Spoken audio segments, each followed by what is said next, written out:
Hey everybody, it's Jack Wallen here with another 2-minute drill. Today I want to talk about Climax. Bow, chicka, wow, wow. No. I'm not talking about that kind of climax, although you might be writing romance, which might have sexy time in it, which could have that kind of climax, but that's not what we're talking about here. What am I talking about? Well, we've already talked about the inciting incident. Now we're going to talk about the climax. That is the big deal in your book. That is where it all goes down.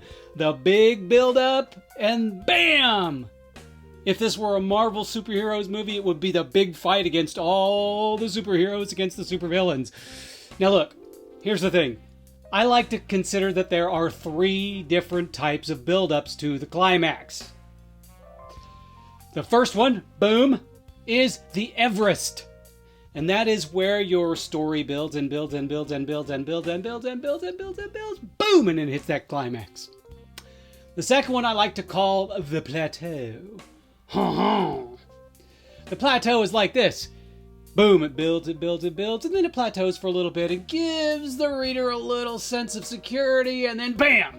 Climax. Woohoo! Bow chicka wow wow. No. Can't keep going there. The third one is what I like to call the roller coaster, and it's one of my favorites. The roller coaster goes something like this. It goes whoop, whoa, whoop, whoa, whoop, whoa, whoop, whoa. Now, the important part about the roller coaster is that it is always building upwards. So you can have these dips, but they go back up. Like that.